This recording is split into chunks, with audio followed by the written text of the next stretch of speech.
Hello all, UPSC we started a series for prelims, the most expected 100 topics. In that most expected 100 topics, I already covered 60 topics and today I am going to cover from 61 to 65 topics. From this 100 topics, I believe and I expect 3 to 4 questions will come. So please, in the playlist called as ABHYAS PRELIMS-2023, you can get all these videos. You can cover 100 topics from which 3 or 4 topics will be covered for your prelims. All the best. And this is a 61st topic which is called as Vibrant Villages. Vibrant Villages. Amit Shah, Ministry of Home Affairs had came up with a program called as Vibrant Villages program. Mainly in those states which are bordering with China. China, in their side, they had come up with a program called as Smart Villages bordering India. So they are developing the villages China side, so that the people who belong to China will not come towards India, and the people who belong in the bordering villages India and China, they will be actively loyal to the country China.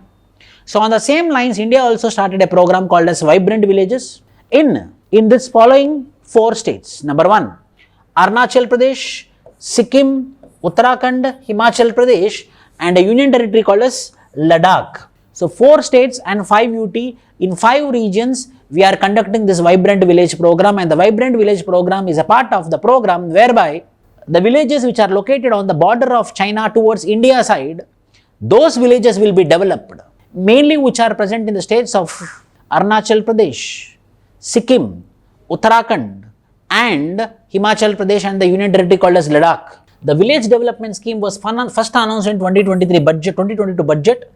The aim of the scheme is to identify the villages and develop the economic drivers based on local, natural, human and other resources of the bordering villages. The program targets to provide comprehensive development villages on the border with China and improvement in the quality of life of people living in identified border villages. The villages will be identified and those border villages will be developed. The villages which are bordering with China will be identified and will be developed. Hence, that particular program is called as Vibrant Villages program, which is started from 2022. 4 states and 1 UT is covered, which is Arunachal Pradesh, Sikkim, Uttarakhand and Himachal Pradesh, and the Ladakh is covered under this program. And this program is coming under the Ministry of Home Affairs. Amit Shah is taking care about it. The next is Treaty of High Seas. Treaty of High Seas. See, every state, every country will have its own territorial waters. For example, I will tell you. See this rough India map. Up to 12 nautical miles. Up to 12 nautical miles, it is called as territorial waters. That state government will be taking care about this territorial waters from the coast to 100 nautical miles. It is called as exclusive economic zone, which will be directly under the control of central government, navy, coast guard, etc. After 200 nautical miles, this particular high seas, this particular ocean region is called as high seas. So there is a conflict every time. Who will be the owner of this high seas? Who will be enjoying the resources of this high seas? Who will be mining here? Who will be fishing here? This is a very big issue. So one country will claim here, another country will claim here, another country will be claim here. Hence there is disputes. In order to stop those disputes, we are coming up with one particular treaty which is called as Treaty of High Seas. Treaty of High Seas. It is also known as Biodiversity Beyond National Jurisdiction. Biodiversity Beyond National Jurisdiction Treaty. The High Seas Treaty is a legal framework agreed upon by the United Nations members for parts of ocean outside national boundaries. Outside the national boundaries means in ocean the national boundary is outside. Outside the exclusive economic zone, that particular part is called as high seas. Now, who is going to own that high seas? Who is going to enjoy the resources of the high seas is about this treaty, which is called as Treaty of High Seas. It will put limit on how much fishing can take place, exploration activities like deep sea mining, how much fishing India should do, how much fishing Bangladesh should do, how much fishing Myanmar should do, for example, Bay of Bengal. So this Treaty of High Seas will keep a limit. This much fishing India will do, this much fishing Bangladesh will do, this much fishing Myanmar will do. So there will be limit on fishing and there will be limit on exploration and mining in this particular high seas. That is what the Treaty of High Seas, so that the biodiversity of the high seas will be protected, though there will be no high or exploitation of deep sea mining in this particular. This is the first ever treaty of this nature. The UN High Seas Treaty placed 30% of the world's ocean into protected areas, puts more money into marine conservation and means new rules for mining at sea. Treaty was negotiated under United Nations Convention on Laws of Sea of 1982, which govern countries' rights regarding marine. So under UNCLOS, this particular program. So this is High Seas Treaty, which will be protecting the high seas. It will be limiting the amount of fishing we have to do. It will be limiting the amount of mining we have to do. This is about Treaty of High Seas. The next is Caspian Sea Breakthrough Treaty. One treaty was been happened very recently in the Caspian Sea. If you see the map, if it is visible, if you see the map carefully, this is Caspian Sea. And the Caspian Sea is bordered by 5 countries. And I am going to give you a mnemonic for this, which is called as Tariq pe Tariq, Tariq pe Tariq, Tariq, which is Tariq. These are the bordering countries of Caspian Sea. T, Turkmenistan, bordering country of Caspian. A, Azerbaijan, bordering country of Caspian Sea. Russia, bordering country of Caspian Sea. I, which is Iran, Caspian Sea bordering country. K, Kazakhstan. So these are the 5 countries. 1, 2, 3, 4, 5. Kazakhstan. Tariq, Turkmenistan, Azerbaijan, Russia, Iran, Kazakhstan. These 5 countries are bordering the Caspian Sea. What happened earlier? Who is the owner of Caspian Sea? How we have to do mining in this Caspian Sea? Who will be doing fishing here? Who is the owner of this particular Caspian Sea in this border?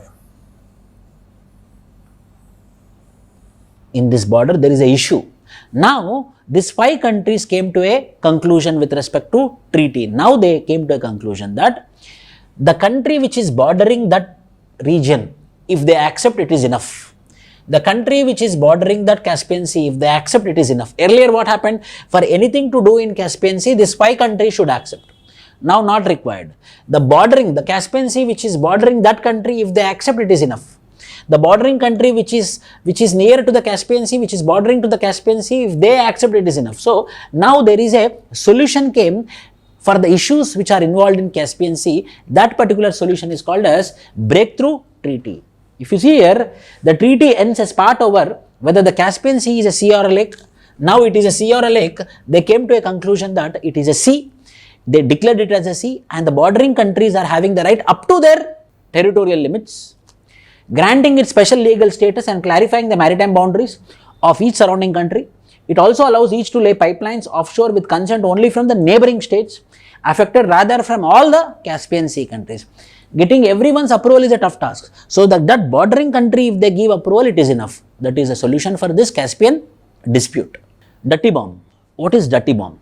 See, nowadays nuclear waste is generated from this machines, medical equipment machines. So the medical waste which is released, the nuclear waste which is released, because it have nuclear big radiations, labs will be there, in hospitals. So they will be releasing some amount of nuclear radiation also. Dirty bomb means the nuclear waste, if I combine it with dynamite bomb, when the dynamite bomb is been blasted, if nearby if a nuclear material is there, then as the nuclear material is very near to that particular blast, the nuclear material will catch the fire and the nuclear material also will bomb. That particular bomb is called as dirty bomb. Manufacturing a nuclear bomb in a non-conventional way, manufacturing a nuclear bomb in a rudimentary form is called as dirty bomb. A dirty bomb is a mix of explosives such as dynamite with radioactive materials such as uranium. When the dynamite or other explosive explodes is scattered through the air, it doesn't need to contain highly refined radioactive material as is used in nuclear bomb. Instead, it would use radioactive materials from hospitals, nuclear power stations or research laboratories. This makes them much cheaper and quicker to make the nuclear weapons. They can also be carried in back of the vehicle. For example, if you see, source is hospital medical equipments. I got nuclear material, radioactive material. Then what I did, I kept with the dynamite. When it is bombarded, so the nuclear material, radioactive material which is there, both will collide together and it will be a very big blast. That is called as dirty bomb. I think you got it. Darpan, very important government scheme for post office, which is called as Digital Advancement of Rural Post Office for a New India. Digital Advancement of Rural Post Office for a New India. Digital Advancement of Rural Post Office for a New India, that is Darpan, is aimed at realizing financial inclusion of unbanked rural population. So, in rural areas where there is no banking sector, where there is no banking facility, the post office will be acting like a banking sector. The postmaster will be acting like a bank manager. That particular scheme where the banking facilities are not present, now we are providing the banking facilities there. Now we are providing the banking facilities there. That particular process of providing banking facilities in unbanked villages through the post offices is called as Darpan. The full form is called as Digital Advancement of Rural Post Office for a New India. So that post office will be digitalized. Core banking solution systems will be established there. So that post office will be acting like a banking sector. Hence, these are the topics, 65 topics completed up to now. Tomorrow I will be coming up with another 5 topics. It will be 66 to 70. And these are the most expected and planned and strategically identified topics. All the best. Please do subscribe to our channel, share it. Thank you. Jai Hind.